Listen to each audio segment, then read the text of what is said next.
Bienvenue sur Top Invest, la chaîne des top d'investissement. Ici, on parle essentiellement d'entreprises de qualité. Avons-nous une opportunité d'investissement sur Zoetis? C'est la question à laquelle on va essayer de répondre en se basant sur les états financiers de la compagnie. Ceci représente uniquement mon point de vue et non un conseil d'investissement. Et comme d'habitude, je me réserve le droit de me tromper. Alors, Zoetis, en fait, si vous connaissez Veto Quignol et Virbac, vous allez adorer Zoetis parce que c'est essentiellement la même chose. Donc, c'est un spécialiste de médicaments pour les animaux. Donc, c'est la santé vétérinaire, enfin, c'est une pharmaceutique vétérinaire si on veut.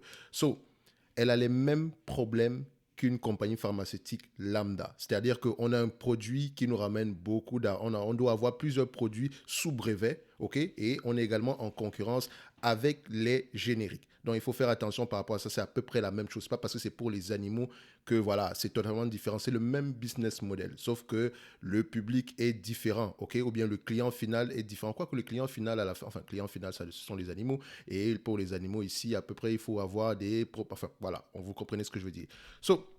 C'est la même chose, ok? Donc, il faut surveiller les brevets, il faut regarder les médicaments qui marchent plus ici, il faut regarder ceux qui arrivent à expiration bientôt. Il faut également regarder le pipeline de produits, d'accord? C'est à peu près je ne sais pas maintenant, c'est à peu près la même chose avec les... Voilà, je pense que le pipeline de produits ici doit être achalandé.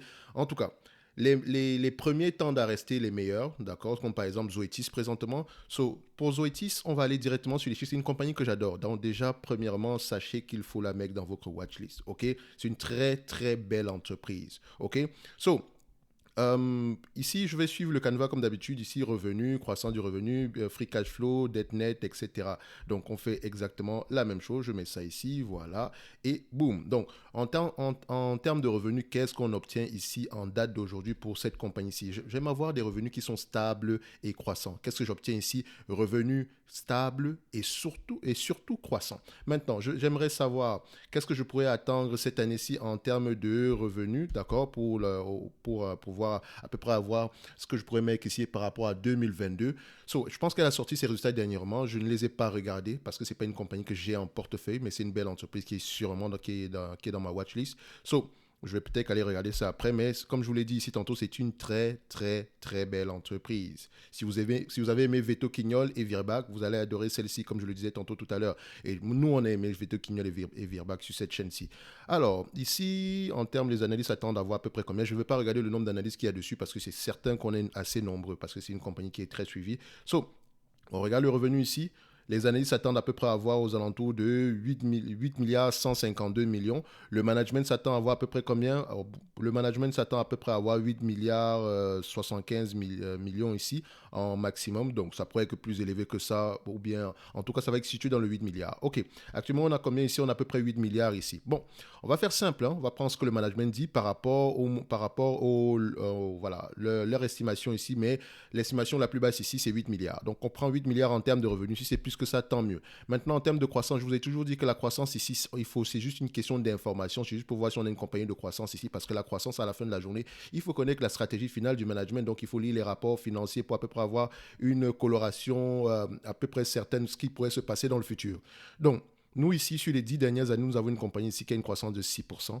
Sur les 5 dernières années, elle a une croissance de 9%. Sur les 3 dernières années, elle a une croissance de 9%. On pourrait se dire ici que la croissance est aux alentours de 10% par là. OK?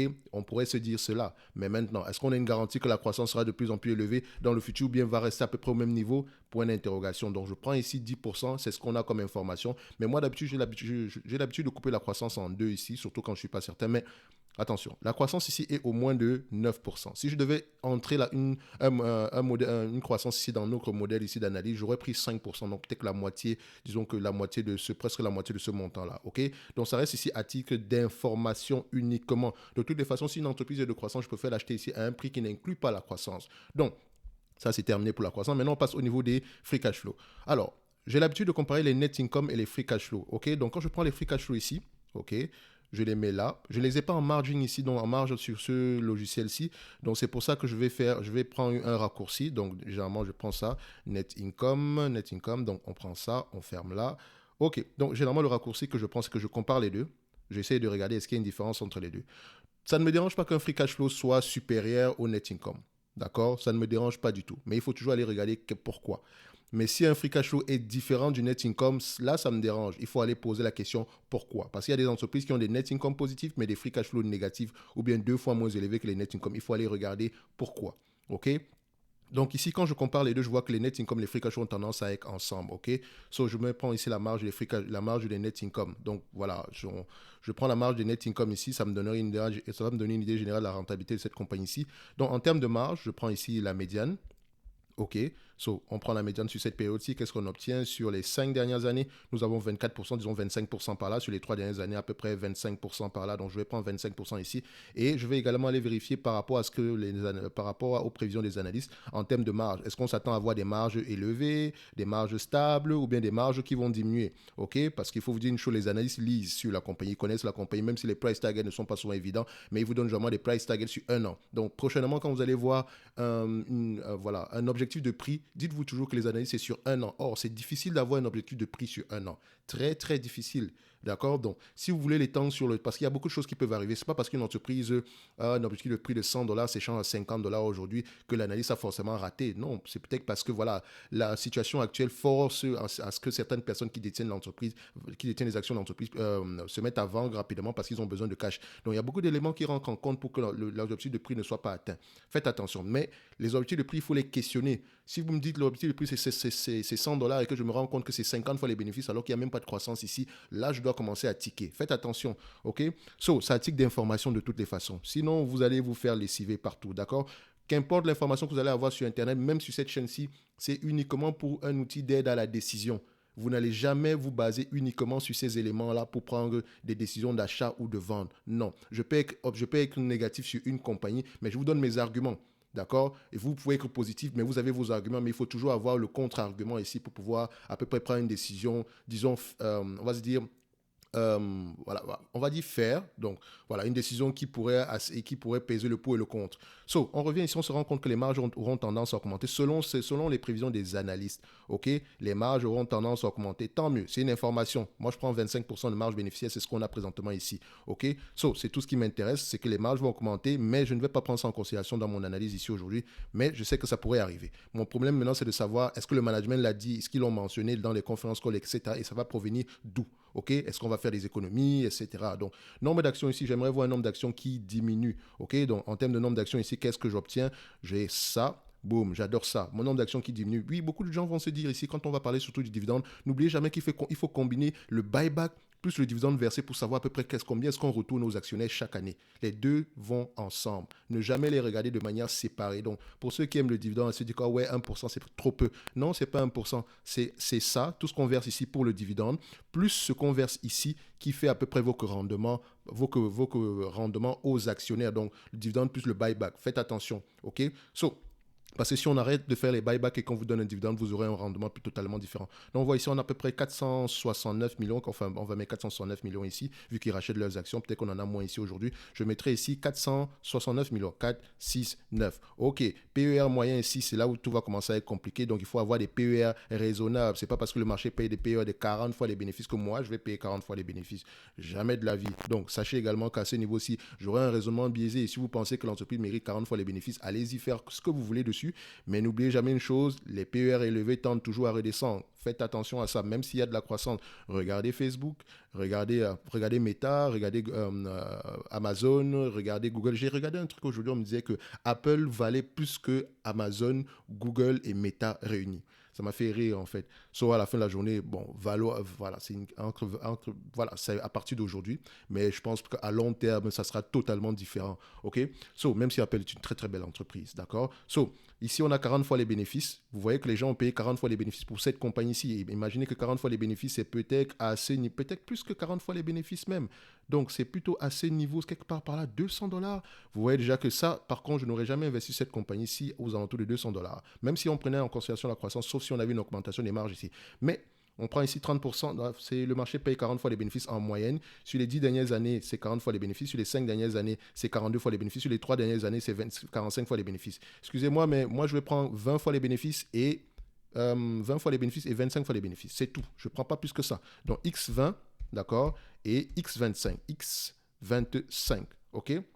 On met ça là. Maintenant, je cherche la dette nette, ok? Le PE moyen, je l'ai mis ici en bas, donc vous l'avez l'information. La dette nette ici, est-ce que le niveau de dette nette est stable ou croissant ou décroissant? J'aime le niveau de dette nette décroissant ici. Donc, on a à peu près ici une dette aux alentours de 4 milliards. Vous pouvez également regarder ici, dette par rapport à l'EBITDA ici. On a quelque chose, si on recherche surtout quelque chose en dessous de 5. C'est vrai que ça fait longtemps que je n'ai pas présenté ce ratio-là, mais j'aime ça. Il faut qu'il reste en dessous de 5 ici. Et surtout en ce moment-ci, j'aimerais qu'il reste en dessous de 5 quand on prend en considération le capital expenditure. Est-ce que c'est le cas également? Oui, il reste toujours en dessous. On a ici 1,2 fois, 1,4 fois, donc on est bon là. Donc c'est une entreprise qui est prête à souffrir. Elle a les moyens. Donc ici, on a à peu près 4 milliards en termes de dette nette, d'accord, sur ce logiciel-ci, parce que ça pourrait être différent sur un autre logiciel. Et ça pourrait être différent quand on lit les rapports financiers ici, parce qu'à la fin de la journée, même si on passe par ici pour pouvoir à peu près avoir une idée générale de la qualité ou bien des questions à poser, même de la rente, ou bien voilà, du prix de la valeur de l'entreprise ici aujourd'hui. On lit toujours les rapports financiers, toujours, toujours et toujours. Donc, dette nette, on a mis ça. Non, non, la dette nette, c'est ici, dette nette ici, dette nette 4 milliards, boum. Maintenant, qualité de dividende, on va y revenir tantôt. J'ai tous les éléments nécessaires pour essayer de faire l'évaluation ici. 8 milliards, c'est le revenu, d'accord? 25% de 8 milliards ici, qui est la marge bénéficiaire, ça donne ici à peu près aux alentours de 2 milliards. 2 milliards ici, multiplié par 20 fois les bénéfices, ça donne ici aux alentours de 40 milliards, moins la dette nette aux alentours de 4 milliards, parce que je prends toujours la dette nette ici, divisé par le nombre d'actions ici, qui est à 469 millions d'actions, donc divisé ici par 469 millions d'actions, on a ici aux alentours de 77 $ l'action. D'accord? Je ne cherche pas 77 $ l'action, je vais arrondir. 77 $ l'action. À 25 fois les bénéfices, qu'est-ce qu'on obtient? Rappelez-vous qu'on a 25% de 8 milliards, c'est 2 milliards. 2 milliards multiplié par 25 fois les bénéfices ici, ça donne ici aux alentours de 50 milliards. 50 milliards, c'est moins la dette nette qui est aux alentours de 44 milliards, parce que dette nette ici, dites-vous que si cette entreprise, c'était un bâtiment, un immeuble ici, et que voilà, elle a une valeur faciale de 40 milliards et que vous devez 4 milliards de dettes sur ce bâtiment-là, en fait, en réalité, si vous revendez le bâtiment à sa juste valeur, vous allez enlever la dette, c'est ce qui vous reste dans la poche. C'est pour ça que j'enlève toujours la dette, parce que c'est ce qui nous appartient en tant qu'actionnaire. Donc, en termes de valorisation, on doit toujours prendre en considération la dette. Sinon, on va se retrouver dans une situation difficile quand le marché, lui, va prendre en considération la dette. Et c'est exactement ce qu'on ne veut pas se retrouver en train de faire. OK? Donc, 4 milliards ici, divisé ici par le nombre d'actions, 469 millions d'actions, on arrive ici à un PER à un prix de 98. Donc, si vous pensez que cette entreprise peut s'échanger à 25 fois les bénéfices, on a 98 $ l'action. Si c'est à 20 fois les bénéfices, on a 77 $ l'action. Qu'est-ce que moi je vais préférer? Je vous assure que, bon, pas assuré, c'est un terme que je n'aime pas. Je pense que j'irai dans le. Voilà, je suis partagé entre 77 et 98. Je suis partagé. Ça dépend de la qualité de l'entreprise, ça dépend des performances, de la perspective de croissance également ici. Donc, je pourrais prendre 25 fois les bénéfices parce que c'est une entreprise extraordinaire. C'est une très belle entreprise, d'accord? Mais n'oubliez jamais que ceci n'est qu'un PER. Ça pourrait changer. À un moment donné, le marché peut juste payer 20 fois les bénéfices pendant 40 ans sur une entreprise. Donc, faites toujours attention par rapport à ça. Pensez toujours en termes de rendement. À 25 fois les bénéfices, c'est 5% de rendement. C'est 4% de rendement. À 20 fois les bénéfices, c'est 5% de rendement. OK? Donc, ici, on se dit aujourd'hui qu'au prix actuel, cette entreprise ne serait pas. Et voilà. À mon avis, on est un tout petit peu trop élevé au prix actuel. Ça, c'est sans prendre en considération la croissance. Parce que s'il y a une croissance soutenue année après année, là, on pourrait valoir peut-être la même chose au prix actuel. Donc, si on prend en considération la croissance, le prix actuel inclut déjà une légère croissance. Parce que rappelez-vous, on avait une croissance de 9% ici. Admettons qu'on regarde ce que les analystes attendent ici. Donc, les analystes attendent à peu près avoir, voilà, à peu près 11 milliards d'ici 2026. C'est juste une hypothèse. Si on arrive à avoir le 11 milliards en 2026, ok, les prévisions peuvent changer également. 11 milliards multiplié par 25% de marge bénéfice, 30%. Admettons même qu'on arrive à atteindre le 30%, vu que le management pense qu'on peut l'atteindre ici. Enfin, les analystes pensent qu'on peut atteindre le 30% ici. Déjà, je vérifie, est-ce qu'on a un historique d'augmentation des marges?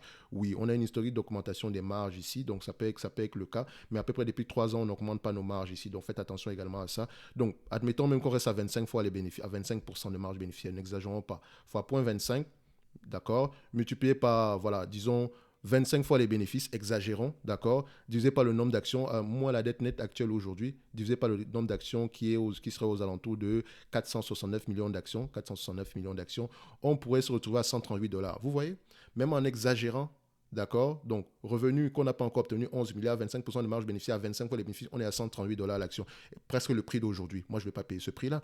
Également, c'est une entreprise que je vais aller regarder. Idéalement, c'est quelque chose que j'aimerais regarder aux alentours de 75, 77 $ l'action. Donc, au prix actuel, ce n'est pas intéressant pour nous, mais ça reste une entreprise à observer. Maintenant, en termes de dividendes, je vous ai parlé du rendement de dividende de 1%. Dites-vous que le rendement de dividende ici, c'est bien, d'accord, c'est 1% certes, mais il aura tendance à augmenter parce que si l'entreprise vous distribue la totalité du revenu actuel actuel aujourd'hui, en totalité des bénéfices nets ici, ou bien des free cash flow actuellement ici aujourd'hui en termes de dividendes, vous aurez un rendement de combien? 61,28. Vous aurez un rendement de 3%. Donc, le dividende a la possibilité de croître ici. Mais je vous ai toujours dit que nous prenez toujours en considération le shareholder yield. Le shareholder yield ici qui prend en considération les buybacks plus le rachat, donc le rachat d'actions plus le dividende ici, vous avez un rendement de 3,8% sur les derniers mois ici par rapport au buyback, d'accord? Donc, faites attention ici. Ici, quand c'est 3,8%, mais vous comprenez ici que l'entreprise a peut-être utilisé du cash pour acheter les entreprises, mais c'est décidé de vous rembourser, de vous donner ici le dividende, l'argent qu'elle a dépensé pour le rachat d'actions en dividende, vous aurez eu un rendement de 3,8%, 3,88% actuellement. Donc, faites attention.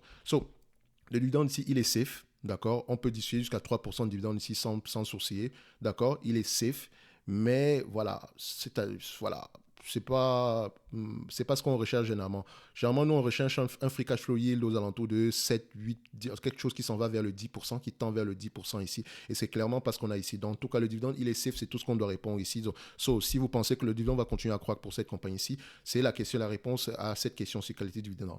Qualité de dividende, donc, il est safe. Maintenant, en termes de valorisation, je pense que 75 $ sera un prix intéressant déjà. Un prix intéressant. Je n'ai pas dit qu'à 75 $, on entre, mais c'est une entreprise, c'est une belle entreprise. C'est une très, très, très, très, très belle entreprise. OK? On va se limiter là pour Zoetis. D'accord? Et on se donne rendez-vous sur la prochaine vidéo. Merci.